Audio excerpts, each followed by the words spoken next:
이사야 64장 1절에서 12절 말씀을 읽으실 때 살아계신 하나님의 음성으로 들으시기를 바랍니다. 같이 읽겠습니다. 원하건대 주는 하늘을 가르고 강림하시고 주 앞에서 산들이 진동하기를 불이 섭을 사르며 불이 물을 끓임 같게 하사 주의 원수들이 주의 이름을 알게 하시며 이방 나라들로 주 앞에서 떨게 하옵소서. 주께서 강림하사 우리가 생각지 못한 두려운 일을 행하시던 그때에 산들이 주 앞에서 진동하여 싸우니 주 외에는 자기를 앙망하는 자를 위하여 이런 일을 행한 신을 옛부터 들을 자도 없고 귀로 들은 자도 없고 눈으로 본 자도 없었나이다.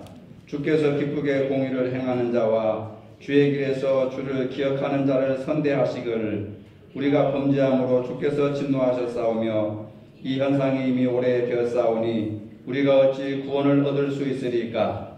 무릇 우리는 다 부정한 자 같아서 우리의 의는 다 더러운 옷 같으며 우리는 다 잎사귀같이 시들므로 우리의 죄악이 바람같이 우리를 몰아가나이다.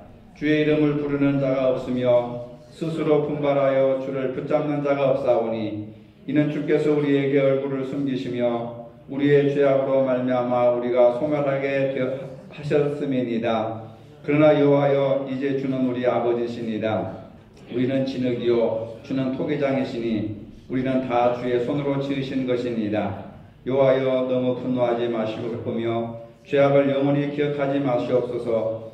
구하오니 보시옵소서. 보시옵소서. 우리는 다 주의 백성이니이다. 주의 거룩한 성읍들이 광야가 되었으며 시온이 광야가 되었으며 예루살렘이 황폐하였나이다. 우리 조상들이 주를 찬송하던 우리의 거룩하고 아름다운 성전이 불에 탔으며 우리가 즐거워하던 곳이 다 황폐하였나이다.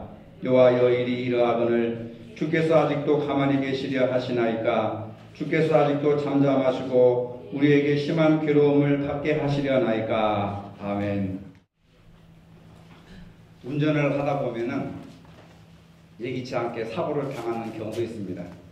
사고를 당한다고 하는 것은 수동적인 표현이고 또 내가 다른 사람의 차에게 가해를 입힐 수가 있습니다. 근데 한국 사회에서 특히 나타나는 것은 목소리가 큰 사람이 이긴다. 또 뒤에 백이 있는 사람이 이긴다. 그런 잘못된 관행을 가지고 있기 때문에 운전을 저도 한 20년 이상을 했으면서도 몇 번 이렇게 사고를 당했지만 제가 가서 사고를 친 적은 한 번도 없고 나는 내 차선을 쭉 정직하게 가는데 와서 들이받는 것은 불가항력적인 사고인데 결국은 옛날 같으면은 내가 잘했느니 내가 잘못했느니 하면서 멱살잡이하고 또 경찰서까지 가고 큰 소리 치고 막 그런 현상들을 많이 보았지만은 최근에는 보험제도가 잘 발달해가지고 가만히 앉아 있어도 보험회사 직원들이 와가지고 다 자잘못을 이렇게 판정을 하는 겁니다. 근데 때로는 억울할 때가 있습니다. 나는 아무 잘못도 없고 내 차선을 규정 속도대로 가는데 와서 받는 것에 대해서도 1대 8 또는 3대 7 나는 아무 잘못도 없는데 20% 책임이 있다는 거예요. 그래서 보험 관계자들의 얘기를 들어보면 자기들도 그럽니다. 법이 잘못됐다고. 그런데 바퀴가 굴러가는 한 20% 정도는 책임이 있다. 그런 잘못된 법이 어디 있습니까? 근데 그게 관행으로 되어 있기 때문에 자기들도 잘못임을 인정하고 있음에도 불구하고 그것을 바꿀 수가 없다는 거죠. 바퀴가 멈춰섰을 때 와서 받으면 10대 0으로 이렇게 판정이 나지만 바퀴가 굴러갈 때는 20% 또는 10% 정도 책임이 있다고 이렇게 이야기를 하는 겁니다. 그러면서 우리가 그런 어떤 크고 작은 교통사고나 그런 사건들을 경험하면서 생각하는 게 뭐냐면 나는 책임이 없고 나는 잘못이 없는데 상대가 와서 나를 받았는데 그걸 어떻게 하겠느냐. 그런데 왜 나한테 20% 책임을 묻고 또는 10% 책임을 묻느냐 하면서 뭐 청와대 게시판에 글을 올리고 뭐 신문고에 글을 올리고 금융감독원에 글을 올려도 소용없는 거죠. 관행이라고 하는 것이 이렇게 무서운 것이고 그리고 그 사건을 대하는 우리들의 태도는 나는 아무 잘못도 없다. 아무리 복귀하고 아무리 CCTV 그 파일을 가져다가 이렇게 보고해도 잘못이 없는데도 10% 내지 20% 책임이 있다는 겁니다. 그럼 우리가 얼마나 억울합니까? 보험료를 지불해야 되는데 또 내가 아무리 운전을 못했다 하더라도 뭐 잘못한 것이 법을 어긴 것이 없는데 책임을 전가시킨다고 하는 것이 이게 불합리한 것이지만은 늘 그러한 것들이 우리의 마음속에 되살아나가지고 괴롭히는 겁니다. 내 잘못은 없는데 왜 이 사람들은 2대8 또는 1대9로 판정을 할까? 그건 우리 힘으로 어떻게 할 수가 없는, 법이 바뀌지 않는 한 받아들일 수밖에 없는 것인데, 이런 것을 저는 영적으로 다시 한번 이렇게 환원시켜 보면서 오늘 본문에 이 말씀과 연관을 시켜 봅니다. 이 말씀을 기록한 그 배경에는 이스라엘 백성들이 하나님을 잘못 섬기고 우상 숭배하다가 결국 바벨론의 포로에 끌려가서 70년 동안 죽도록 고생을 합니다. 근데 바벨론에 끌려가가지고 이제 과거에 자기 조상들에게 행했던 하나님의 놀라우신 은혜를 회상을 하는 겁니다. 출애굽할 때 하나님께서 우리 민족들을, 우리 조상들에게 이렇게 은혜를 베푸셨고 이렇게 도와주셨고 이렇게 함께 하셨음에도 불구하고 우리가 하나님을 잘못 섬기고 우상 숭배하고 반역하다가 이렇게 바벨론 포로에 끌려와서 이렇게 죽을 고생을 하고 있다. 그러면서 하나님 앞에 간절히 간구하기는 하나님이여 강림하여 주옵소서. 하나님이시여 강림하여 주옵소서. 1절에서 이렇게 고백하고 있는 것을 보게 됩니다. 원하건대 주는 하늘을 가르고 강림하시고 주 앞에서 산들이 진동하기를 바라는 그러한 고백의 기도를 드리고 있는 것을 보게 됩니다.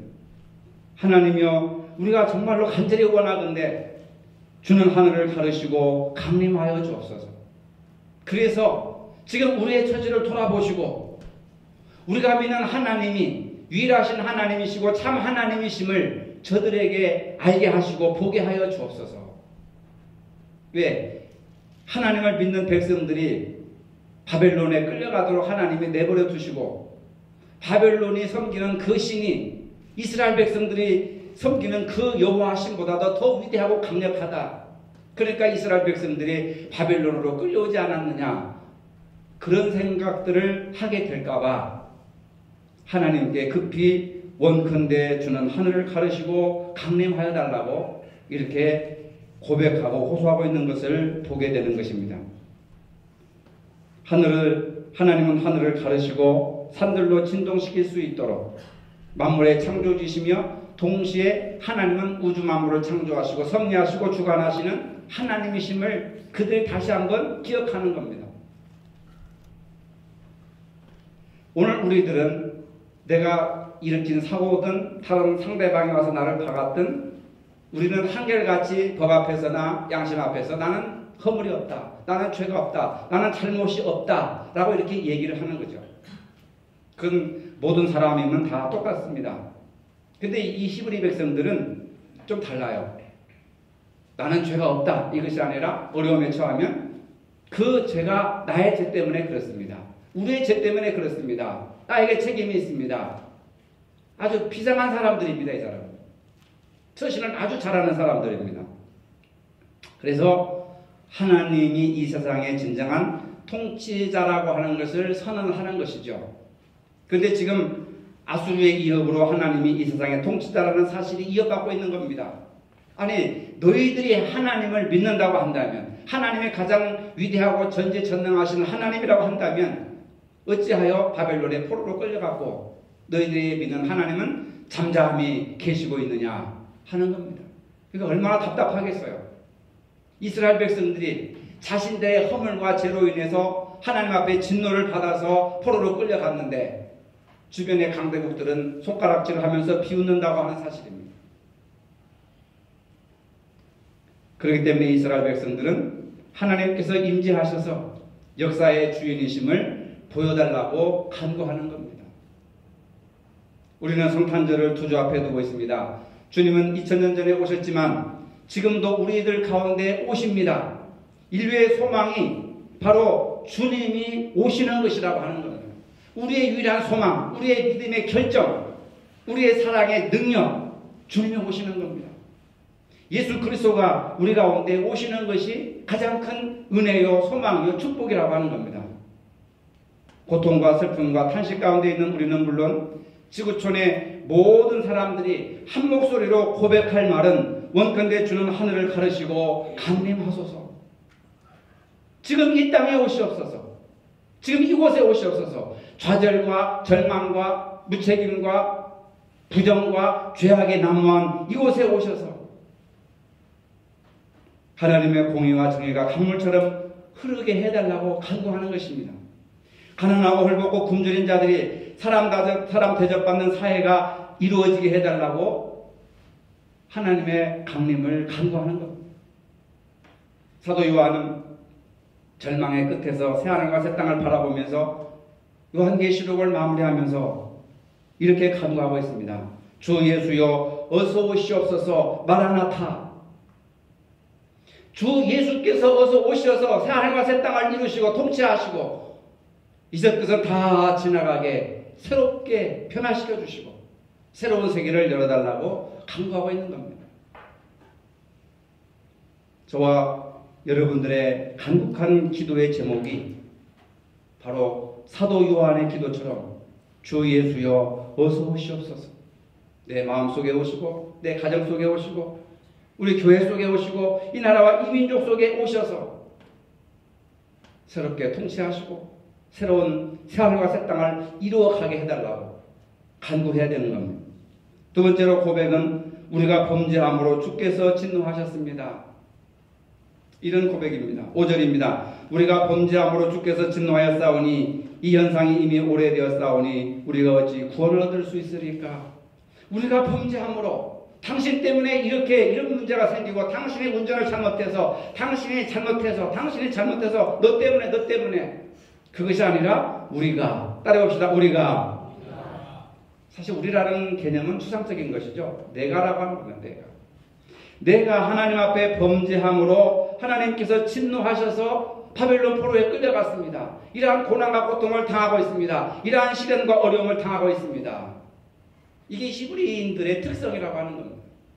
우리 민족은 뭐예요? 너 때문이야. 너 때문에 재수가 없어. 심지어는 너 때문에 재수가 없어. 저주 같은 얘기를 하잖아요, 여러분. 그런 말 해보신 적 있습니까? 부부싸움 하다가 또는 자녀들하고 화가 나가지고 내가 태어난 것이 재앙이야, 재앙. 당신과 결혼한 것이 내 일생의 절대적인 가장 큰 실수야. 아주 그냥 저주와 악담을 쏟아붓잖아요. 그런 곳에 무슨 사랑과 은혜와 무슨 애정과 무슨 기쁨이 있겠습니까? 무슨 열매가 있겠습니까, 여러분? 오늘 우리의 고백은, 나의 고백은 내가 범죄함으로 하나님께서 진노하셔서 가정이 이렇고 교회가 이렇고 사회가 이렇습니다. 이런 고백을 솔직하게 해야 될 줄로 믿으시기를 바랍니다. 누구 때문에 아니에요. 내가 범죄함으로 주께서 진노하셨사오니 이 현상이 이미 오래되었습니다. 오래전부터 범죄를 끊지 못하고 그러니 내가 어찌 이 문제에서 해결받을 수 있겠습니까? 내가 범죄했습니다. 회개하는 것입니다. 하나님의 진노 아래 있던 이스라엘은 이렇게 부르셨습니다. 우리가 범죄함으로 말미암아 주께서 진노하셨습니다. 우리는 다 부정한 자가 되었습니다. 우리의 의는 다 더러운 옷같이 되었습니다. 우리의 죄악이 바람같이 우리를 몰아갑니다. 주의 이름을 부르는 자가 하나도 없습니다. 이러한 때에 주님의 이름을 부르는 자가 없다고 하는 것은 자백하고 회개하고 통회하는 자가 없다는 겁니다. 전부 다 누구 때문에, 무엇 때문에, 어떤 것 때문에 문제의 원인을 바깥에서 찾는 거죠. 책임 회피라고 하는 것입니다.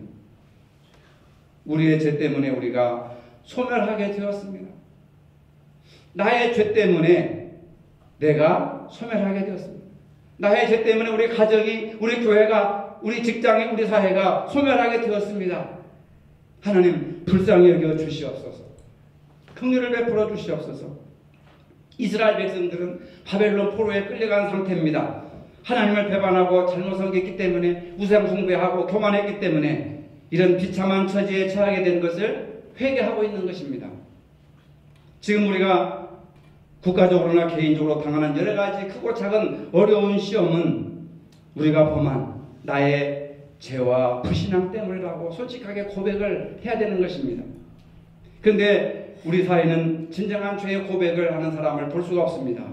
죄인도 없고 부정한 자도 없습니다. 다 의로운 사람들입니다. 모두가 의인이요 정직한 사람들입니다. 그래서 자기는 의롭다고 소리 높여 선전을 하고 있습니다. 고발과 정죄의 소리만 하늘을 솟구치고 있습니다.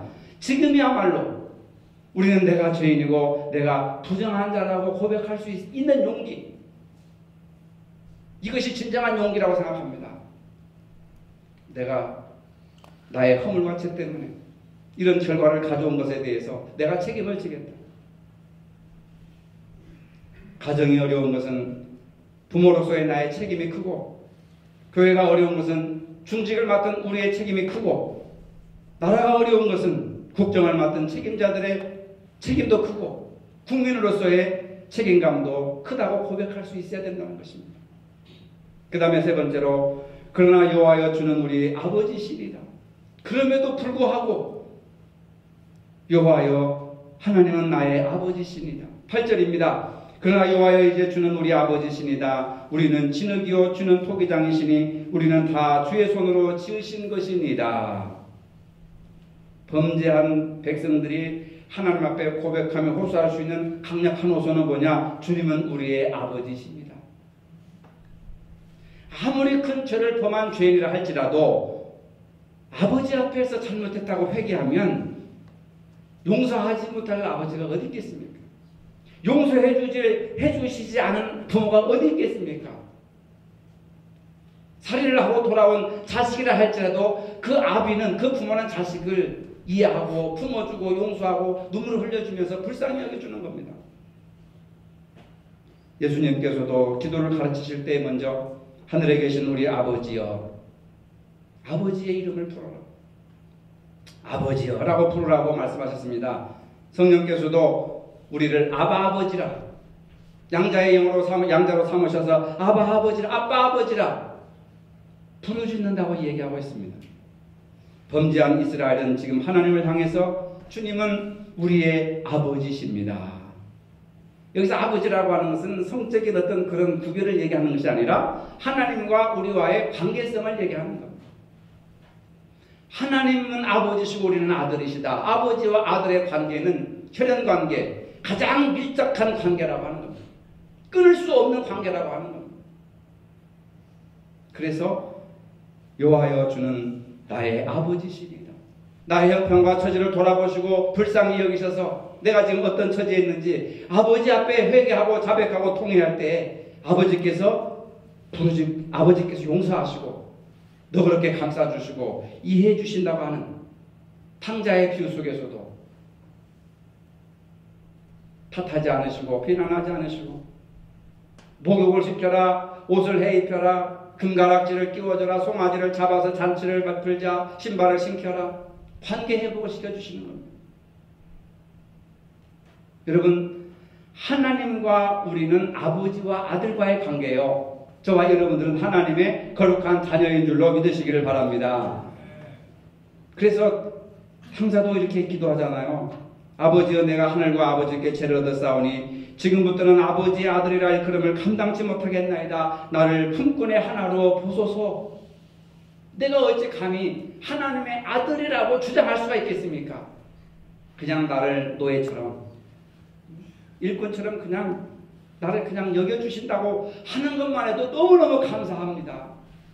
내가 어찌 감히 아버지라 할 수 있으며 아버지의 자녀라 할 수 있겠습니까? 나 같은 죄인이. 그리고 오늘 또 이사야 선지자는 이렇게 말합니다. 우리는 진흙이요 하나님은 토기장이십니다. 사람은 본래 흙으로 짐을 받은 먼지 같은 존재입니다. 그런데 오늘 우리들은 자기가 모든 것을 할 수 있는 만물의 영장이요 신 같은 만능의 존재라고 착각을 하며 살아가는 겁니다. 하나님의 심판을 받는 이스라엘은 낮은 자리에 임하여서 우리는 진흙이요 하나님은 토기장이십니다. 내가 지금까지 토기장인 줄 알았고 내 마음대로, 내 뜻대로, 내 계획대로 하나님을 멀리하고 우상숭배하고 교만하게 살아왔는데 바벨론 포로에 끌려가서 가만히 생각해 보니까 내가 토기장이가 아니라 하나님의 토기장이시고 나는 하나님의 손에 빚어진 보잘것없는 진흙과 같은 그릇에 불과하다. 여러분, 우리는 진흙입니다. 창세기 보면 하나님이 흙으로 인간을 만드셨잖아요. 죽으면 우리가 흙으로 돌아가는 것이죠. 진흙이나 마찬가지입니다. 근데 우리는 여전히 자기가 토기장이처럼 살아가는 거예요. 우리가 토기장이처럼 지금 살아왔습니다. 근데 실패하고 병들고 뜻대로 안 되고 계획대로 안 되고 하다 보면은 지혜 있는 자는 깨닫는 것이죠. 아, 지금까지 내가 토기장이 이 자리에서 내가 교만하게 살아왔구나. 무지하게 살아왔구나. 이제는 하나님을 토기장이로 모시고 나는 하나님의 손에서 빚어지는 연약한 작은 지그릇과 같은 존재구나 하고 하나님과 관계를 재설정하는 거예요. 이스라엘에서 하나님과의 관계를 재설정한 것이 아니라 바빌론 포로에 끌려와가지고 죽을 일을 당한다든지 사고를 당한다든지 사업이 망했다든지 또 계획과 뜻대로 안 됐다든지 뭐가 실패했다든지 이럴 때 우리는 먼저 남을 탓할 것이 아니라 내가 지금까지 토기장의 역할을 해왔기 때문에 내가 무엇을 만들 수 있습니까? 하나님이 만드셔야지 아름다운 작품이 나오는 거죠. 근데 우리는 지금까지 내가 하는 것으로 생각했단 말이에요. 국가와 교회가 혼란한 이때에 우리는 하나님과 관계를 다시 재설정해야 됩니다. 적어도 우리 믿는 사람들만큼이라도 하나님은 토기장이시고 나는 진흙입니다. 하나님이 토기장이십니다. 하나님의 주권이 하나님에게 있습니다. 토기장이가 진흙으로 무엇을 만들 것인가 하나님이 결정하시는 겁니다. 내가 결정하는 것이 아니죠. 하나님은 토기장이라는 말은 인간의 모든 것은 하나님의 주권하에 놓여있다. 하나님의 계획과 섭리 가운데 놓여있다. 그러나 잘못된 것에 대해서는 우리가 책임을 져야 된다. 내가 책임을 져야 된다. 모든 것이 하나님의 주권대로 돌아간다면 운명론에 빠질 수가 있습니다. 내 책임은 사라지는 것이죠. 그러나 이스라엘 백성들은 바벨론의 포로에 끌려가서 실패한 것 우리의 책임이다. 내가 범죄했기 때문에 하나님이 진노하셔서 징벌을 내리시는 결과다 하면서 하나님과 관계를 다시 재구성하는 거예요. 여러분 가정에 문제가 없습니까? 교회가 문제가 없습니까? 여러분 다른 직장에 문제가 없습니까? 우리가 살고 있는 이 사회가 문제가 없습니까? 동서남북 어디를 봐도 온통 문제뿐이에요. 문제투성입니다. 이러한 혼란과 무질서와 어려운 상황 속에서 우리는 어떻게 해야 되느냐? 딱 선을 그어야 돼요. 하나님은 토기장이시고 나는 진흙입니다. 나를 불쌍히 여겨 주옵소서. 우리를 불쌍히 여겨 주옵소서. 그래서 계속 고백합니다. 보시옵소서 우리는 다 주의 백성입니다. 보시옵소서 우리는 다 주의 백성입니다.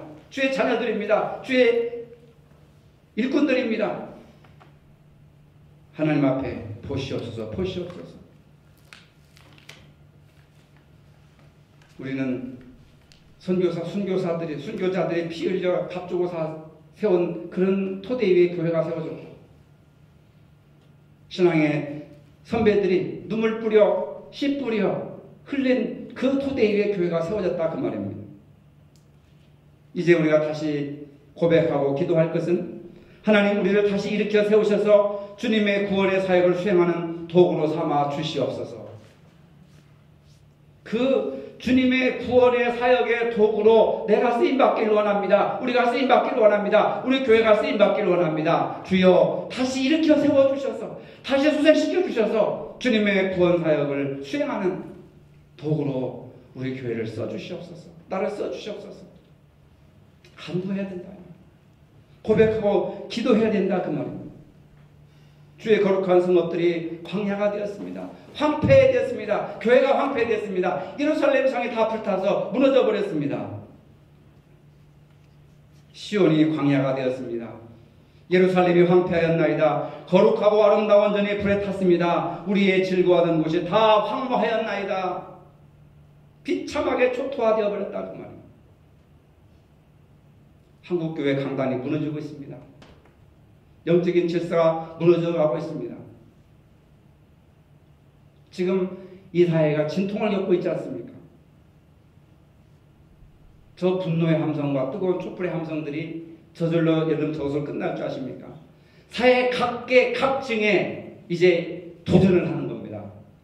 사회가 변화가 됩니다. 무섭게 변화가 될 것입니다. 우리는 새로운 사회를 맞이할 준비를 해야 되는 겁니다. 다 황폐했습니다. 가정재단도 무너지고 우리 심령재단도 무너지고 예배재단도 무너지고 질서도 무너지고 다 황폐되어 있습니다. 믿는 사람들이 더 잘할 겁니다. 한국교회가 1200만 얼마 하지만 갈수록 추락하고 있다는 걸 여러분들이 다 아시지 않습니까? 믿음이 사라지고 신뢰가 사라지고 다 무너져가고 있습니다. 시온이 광야가 되어버렸습니다. 예루살렘이 황폐가 되었습니다.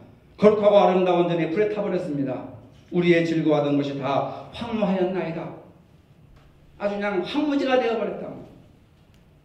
나무 한 그루, 꽃 한 폭이 살아남을 수 없는 황무한 지경이 되었다. 그러나 아직도 우리는 허상을 가지고